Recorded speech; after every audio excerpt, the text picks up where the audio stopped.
Welcome to another video. So it's been a few months since I revealed my 5th buy-to-let property. So what's been happening since, and when am I planning to get my 6th buy-to-let? Well, let's find out. My name's Jason and this channel is all about building wealth through property, investing and other passive income streams. So if you're interested in building your own personal wealth, then please consider subscribing to the channel if you haven't already done so.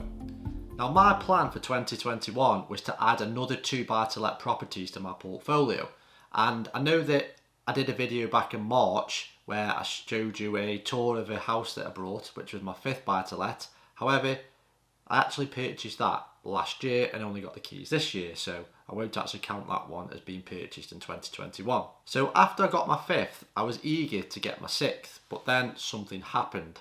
The property market went crazy and houses were selling as quick as they went on the market. And then the prices started to rise quite rapidly. And everything that I attempted to buy either went before I even got a chance to view the property, or it went for a sky high price well over the asking price. So opportunities are not great at the minute. However, this isn't stopping me trying. I still plan on buying my 6th buy-to-let property this year, and I do have a couple of properties lined up. Now, here's an interesting comparison between 2 properties in my area, based on right now and 2 years ago when I purchased a property in this very street. So the house that I purchased 2 years ago was a 2-bed terraced, and I purchased it for £85,000. And all the 2-bed terraced houses in this area always went for £85,000. That was pretty standard. And the rent that I was able to achieve was £495 per month. That's a rental yield of 7%. Not bad, and this is certainly the range that I always aim for. Fast forward 2 years, and a property in the same street, same amount of bedrooms, is now selling for £120,000. Crazy. So to achieve the same 7% yield that I was getting 2 years ago, I would now have to rent this property for £700 per month. Now that just simply isn't going to happen. I may get £550 if I'm lucky, but for £700 you can get a 3-bed semi in this area for no problem at all. So what we're seeing at the minute is a big squeeze in rental yields. Going from 7% yield to below 6% is massive, and it's certainly making a lot of properties unviable. So one of the reasons for this, apart from the obvious shift in prices, is this property is in quite a decent area. It's quite a desirable place to live, and I certainly think this is inflating prices even further, more so in other areas. So the question is, what am I going to do? Now my first thought was to broaden my horizons, so I'm now looking for properties outside the usual area where I buy. I'm also looking at 3-bedroom semis rather than 2-bed terrace, and I'm looking at properties that need renovating because there seems to be a few of these on the market, and it seems to be that these are the type of properties that are still holding their rental yield. Obviously there's going to be a lot of work involved and a lot of effort to actually do the property up, and obviously the costs that come with it, but if we get it right, we'll end up with a good rental property that brings in a good amount every month, and we can secure that 7% rental yield. So here's an example of one that I found. Now it does require a lot of modernisation, but the numbers work out pretty well. In fact, the property came on the market only 4 days ago.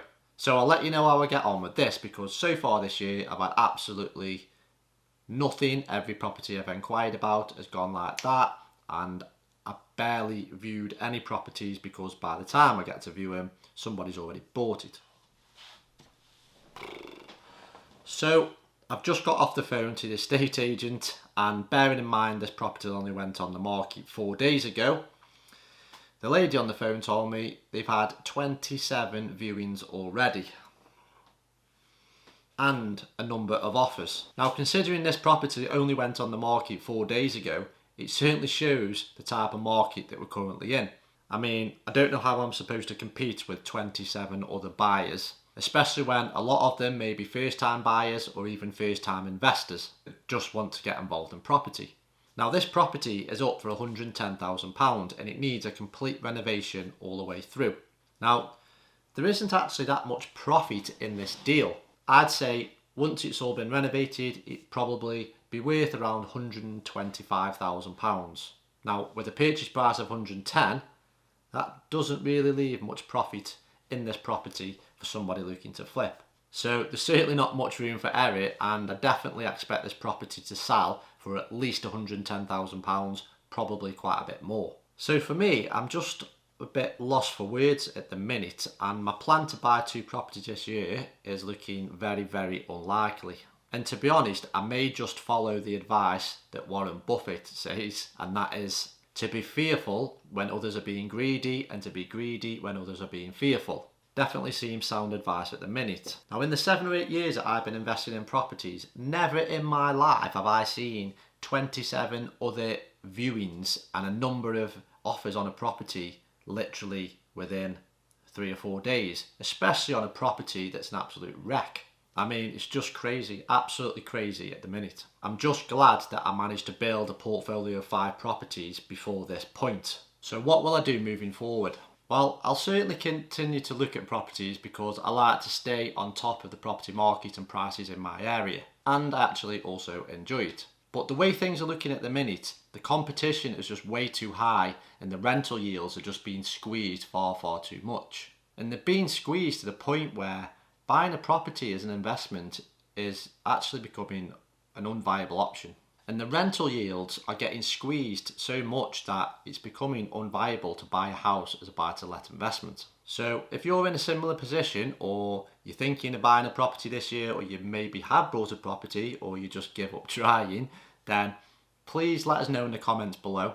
And if you enjoyed this quick video, please don't forget to hit the thumbs up button, as I really appreciate it, and I'll be back soon with some more content.